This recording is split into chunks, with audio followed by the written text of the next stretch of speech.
السلام علیکم ورحمۃ اللہ وبرکاتہ اما بعد فاعوذ باللہ من الشیطان الرجیم بسم اللہ الرحمن الرحیم۔ جیسا کہ آپ سب جانتے ہیں کہ طوفان الاقصی شروع ہوئے اور یہ کئی اشروں سے چل رہا ہے، اور اس کا خاتمہ کب ہے، کیسے ہے، یہ تو کوئی بھی نہیں جانتا۔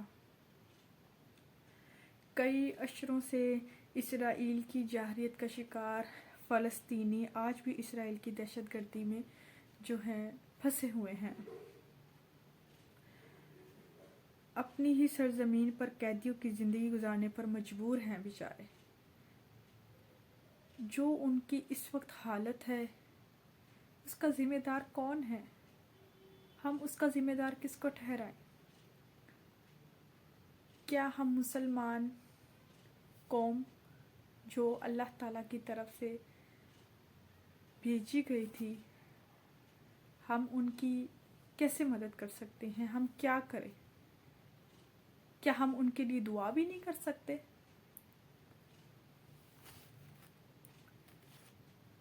اسرائیل کی بربریت اور وحشانہ کارروائیاں رکنے کا نام نہیں لے رہی۔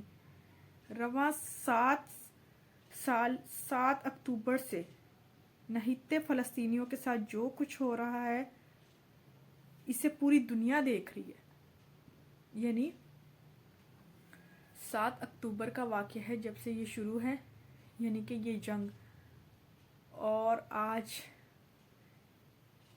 2 دسمبر ہو چکی ہے، لیکن اس کا کوئی بھی کسی نے کچھ نہیں کیا کہ یہ روکی جائے، یا اس کے حوالے سے کسی نے کوئی قدم نہیں اٹھایا۔ ہزاروں کی تعداد میں بچے، بزرگ، خواتین اور دیگر عام شہری شہید ہو چکے ہیں۔ بچے دیکھے نہیں جاتے، ٹی وی میں اسکرین پہ دکھاتے ہیں، اتنا دکھ ہوتا ہے کہ بتا نہیں سکتے، اتنا دل دہل جاتا ہے۔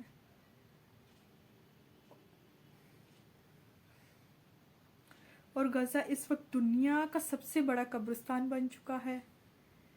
اقوام متحدہ 1947 سے فلسطین میں امن کے لیے کوشاں ہے، مگر یہ تمام کوششیں ناکام اور بے بنیاد ہی دکھائی دیتی ہیں۔ کبھی ان کی مانی نہیں جاتی، کبھی سنی نہیں جاتی۔ فلسطین سرزمین انبیاء اکرام علیہ السلام کہلاتی ہے، کیونکہ وہ انبیاء اکرام علیہ السلام کا مسکن رہ چکی ہے۔ وہاں پر کتنے انبیاء آئے ہیں، وہ مسلمانوں کے لیے خاص مقدس کا مقام رکھتی ہے۔ پیغمبروں کی سرزمین اور حضرت عیسیٰ کی، جنہوں نے اپنی دائمی تعلیم اور قانون کی وجہ سے انسانیت کو راہ راست دکھائی۔ مسلمانوں کے لیے وہ مقدس سرزمین ہے جہاں سے حضور پاک صلی اللہ علیہ وآلہ وسلم نے معراج پر تشریف لے گئے۔ ماہرین اثریات کے مطابق اس مقدس سرزمین پر 9000 قبل مسیح پرانی قومیں بھی آباد رہ چکی ہیں، اور اس کی تاریخ حضرت ابراہیم علیہ السلام کے زمانہ میں لکھے جانے لگی تھی۔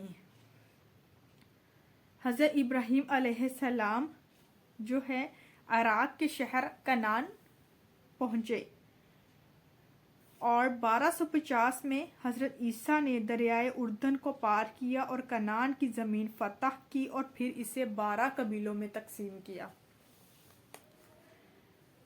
مصر سے فلسطین آتے ہوئے حضرت موسیٰ علیہ السلام تابوت سکینہ اپنے ساتھ لائے تھے۔ اس تابوت میں حضرت یوسف علیہ السلام کا پیراہن اور ہڈیاں موجود تھیں۔ حضرت موسیٰ علیہ السلام اسرائیلیوں کو شکست دے کر یہ تابوت اپنے ساتھ شہر لے گئے تھے۔ حضرت داؤد علیہ السلام کی خواہش تھی کہ وہ تابوت سکینہ کے لیے ایک عظیم ہیکل معبد تعمیر کرائیں، اتنا ہی عظیم الشان ہیکل جتنا کہ وہ پیغمبر عظیم، حسین و جمیل اور خوبصورت تھے، یعنی حضرت یوسف کی بات کی جا رہی ہے۔ حضرت داؤد علیہ السلام نے اس ہیکل کی تعمیر کے لیے سونا، چاندی اور قیمتی پتھر فراہم کیے۔ کنان لبنان سے دیوار کی لکڑی منگوائی، لیکن حضرت داؤد علیہ السلام یہ ہیکل تعمیر نہ کروا سکے کیونکہ وہ وفات پا چکے، ان کا انتقال ہو گیا۔ حضرت داؤد علیہ السلام کے بعد ان کے بیٹے حضرت سلمان علیہ السلام تخت نشین ہوئے۔ انہوں نے فوراً ہی ایسا ہیکل تعمیر کرایا جیسا کہ ان کے والد نے سوچا تھا۔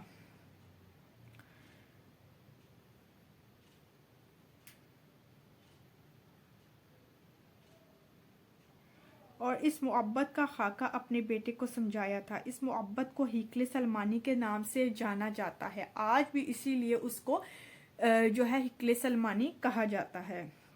اس تعمیر میں 7 سال تک جاری رہی، 2 لاکھ مزدور اور معمار دن رات مسلسل کرتے رہے۔